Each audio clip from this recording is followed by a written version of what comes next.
If you're like me, as fall approaches, you start thinking about Christmas and Christmas gifts. Great Christmas gifts are Christmas tree ornaments, such as this handbell ornament that we're going to turn today. It's one of the first of the ornaments that I started turning when I first started turning. One of the things about it is you can turn it without a chuck. A scroll chuck does make it faster and easier, but I'm going to show you how you can do it without a scroll chuck.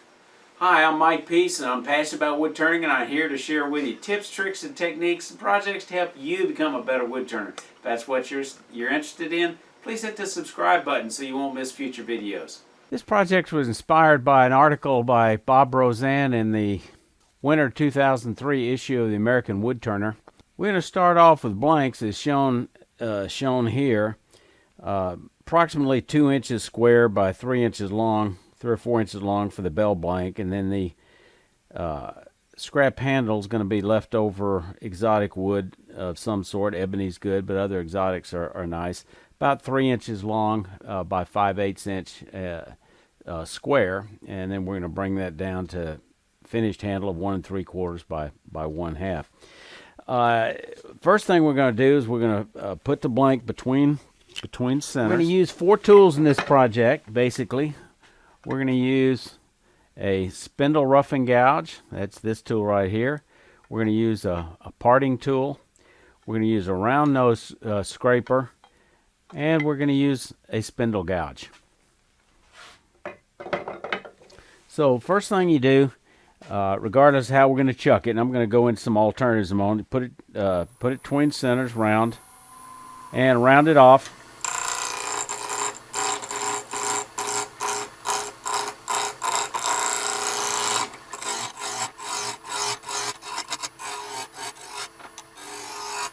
Now if you have a chuck, you know, you're simply going to put a tenon on it, and a chuck makes it faster and easier, but it's not necessary, so I'm going to show you some alternatives. But if you had a chuck, you're going to put a tenon on it to fit your fit the jaws.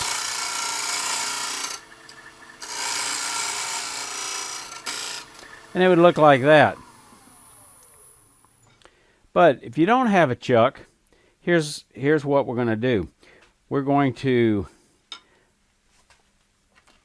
take a scrap of wood like this.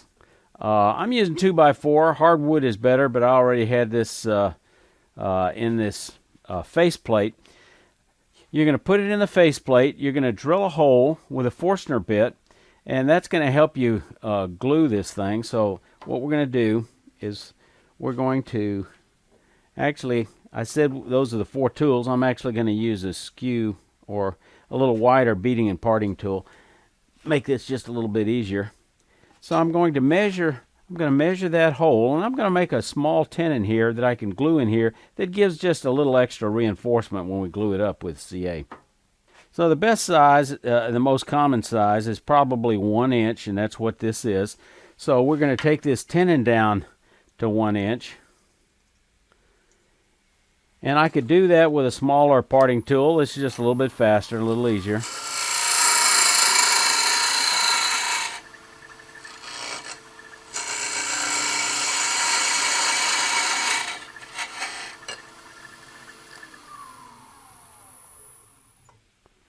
And I'm going to use that as a relative reference. That's pretty close. And I'm just going to chamfer that end a little bit and measure it. A little bit more. Then I'm going to bring the rest of it even parallel with that chamfer. We call this successive approximation. We're going to take several tries. When I get the end of it just right, then we can go ahead and do the rest of it. So now what we're going to do, we're going to simply glue this in, and that just gives us a little extra margin for the glue and an extra glue surface, because end grain doesn't glue very well. So we're going to get some CA glue. I'm going to put some CA glue in here. On one side, I'm going to spray it with accelerant on the other, and then I'll bring it back. All right, so I sprayed this with accelerant, put some medium CA, brought up the tailstock to center it. I trued this up so it's nice and flat, And by turning that slight little tenon, it'll give us just a little extra margin for error for the glue up. Basically, you know, we're doing something like that. So you've got not just end grain here and here, but you've got some side grain as well. If you have a chuck, you could certainly use a spindle scrap and do it on a chuck. And that's if you don't have a chuck. Another effective chucking mechanism is a threaded glue block rather than the metal faceplate.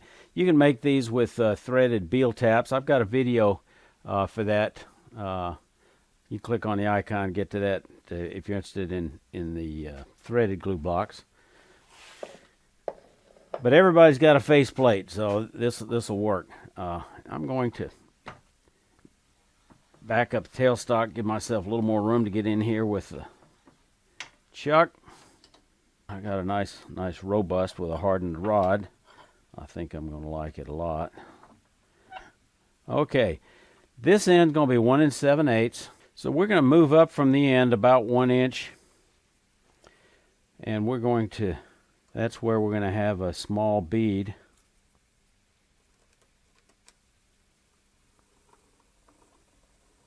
So I'm going to go ahead and take that down a little bit. The diameter here is going to be 1 inch.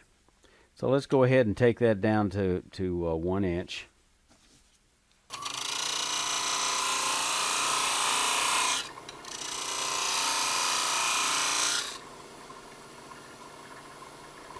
There's the bead. We'll fine tune that, but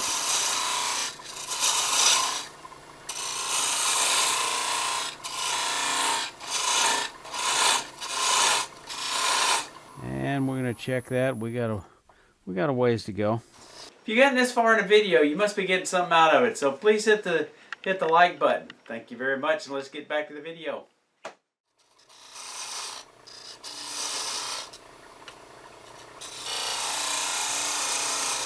And that beading and parting tool probably would have been a better tool for that. Now, I've got a little sharp edge here, so I'm going to go ahead and get rid of that by just knocking it back.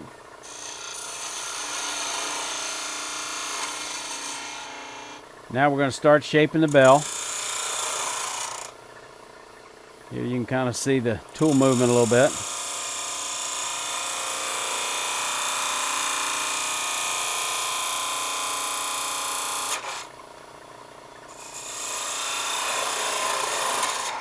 Wood is dried ash.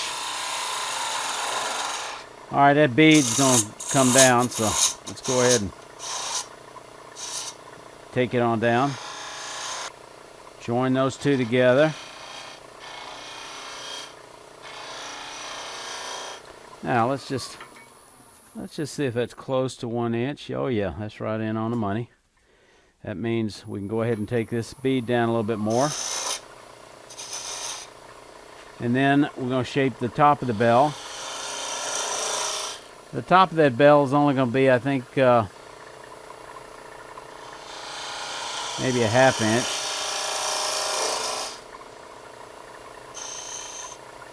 Now come in here, handle about 45, and come straight down there into that shoulder.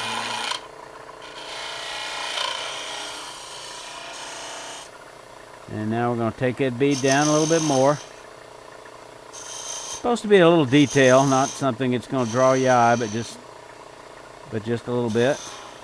Now, before I remove any wood from the back, I need to go ahead and hollow this out. So let's move the tailstock back. I'm going to go ahead and use the center drill to get down to the depth. Well, I hate it when that happens. My 1/4, nope, here it is.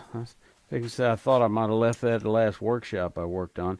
All right, so we're going to bring this down to about like that. Slow the speed down a little bit.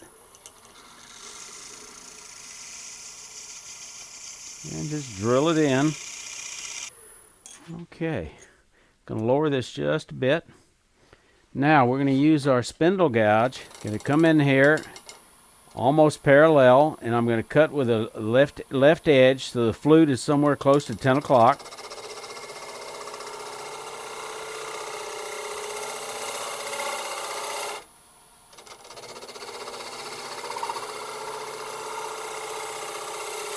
small, light cuts.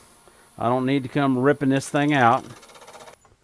Okay, I feel like I got a pretty good surface in there. Now you got a couple options. You can keep drilling out the center with this, or you could use a 3/8 inch drill bit. I'm going to go ahead and use a 3/8 inch drill bit. Now we're going to use this 3/8 inch drill bit and to go down in here and hollow out and show us how far to hollow when we start using a scraper. So we're going to go down 5/8 of an inch is going to be the end of this. So I could come down off this just a little bit. So we're going to stop that drill bit right about there. Right about there.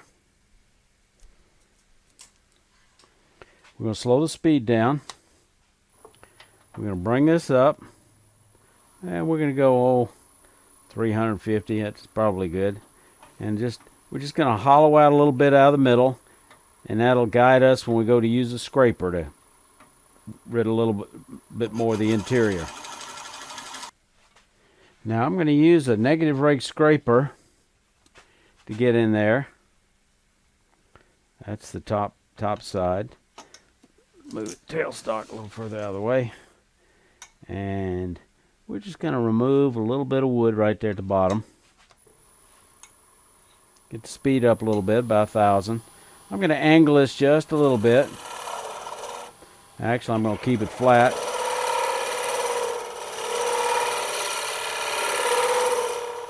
I'm going to angle it to take a smoothing cut on the trumpet.